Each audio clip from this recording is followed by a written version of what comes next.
Hi everyone, my name's Craig and I'm about to have jaw surgery for sleep apnea. And it occurred to me that some people may not know what sleep apnea actually looks like. So that's something that I want to share with you guys. I could have probably included this in the first video that I made, but I figured that it's actually important enough that I should make a separate video on its own. So yesterday I very selflessly took a nap, specifically for the purpose of showing you what sleep apnea looks like. And while you may think, oh, tough job taking a nap, remember, in my case, sleeping actually sucks. So this was actually a lot of work. I'm going to talk over the clips because I stopped breathing and don't move for 30 to 40 seconds in some of them. And I don't want you sitting around getting bored. So I'll try to keep you entertained and provide some insight on what's actually going on. And I also need to say that I am not a sleep specialist by any means. The analysis here is just strictly my own thoughts and theories, but I did want to share them with you anyway, just so that you have an idea of what it is like. So without further ado, let's get into it. Okay, so let's get started.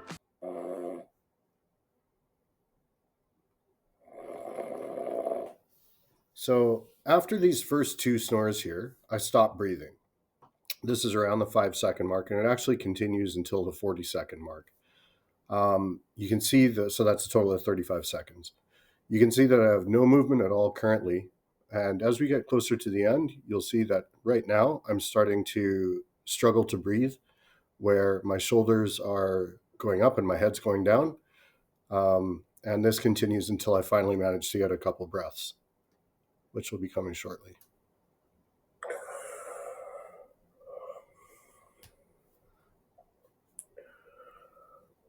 So you can hear that I'm really huffing and puffing here, just like I've been holding my breath for 35 seconds and then finally getting the much needed oxygen that I was waiting for. Apparently, this particular incident ranks as about a 7 out of 10 in terms of the severity of the apneas that I have.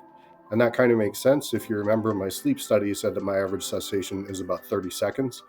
So if we think about how a standard distribution would look, one of this length would probably be around about a 7 out of 10.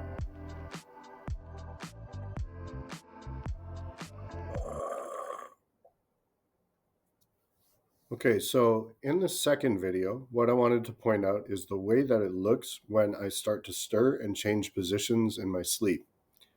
It's not uncommon for people to move around and change positions when they're sleeping. But what really strikes me in this is the message that my body language is telling us.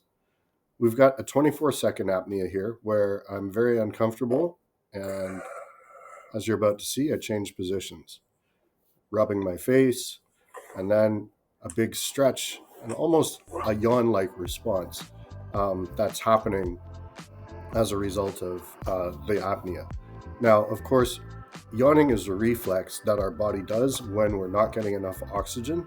So it's quite clear to me that from this body language, it looks like I've not got enough oxygen and my oxygen levels have dropped low enough to trigger that yawn-like response. So pretty fascinating stuff.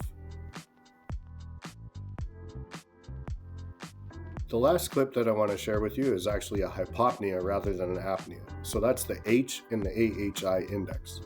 A hypopnea is when the airflow is restricted by 30% or more for at least 10 seconds.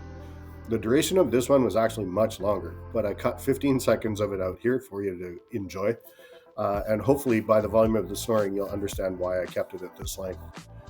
It's a pretty short video, so I'm just going to let it play. But the thing that I wanted to highlight here is the way that I'm sleeping almost face down.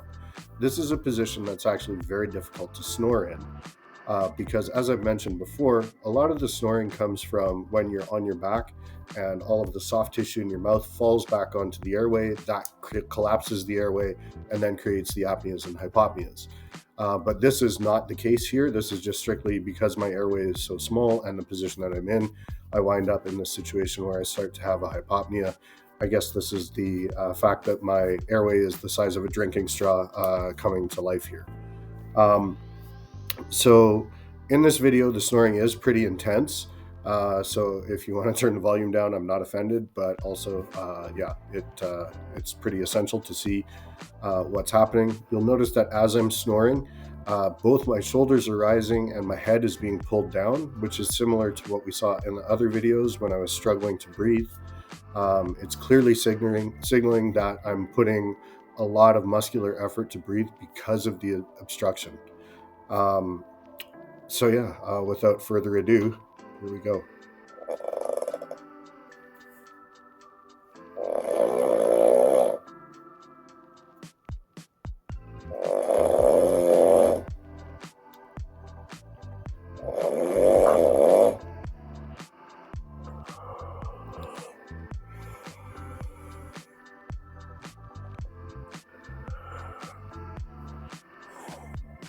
Yeah, so as usual, you can see that when I start to wake up, I usually end the hypopnea or the apnea with a couple of mouth breaths, just to, get as much oxygen as I possibly can.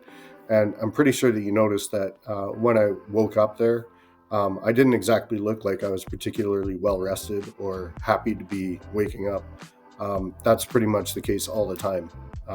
It's a very, I don't, especially like if I nap on the couch in the daytime, more often than not, when I wake up, I actually feel worse than when I fell asleep. And I'm definitely looking forward to not have that happen anymore. I would love to be able to put on some football and watch a football game and fall asleep in front of that, and then wake up just like most normal guys do. I definitely would like to wake up rested from a nap as opposed to hurting worse than I started out.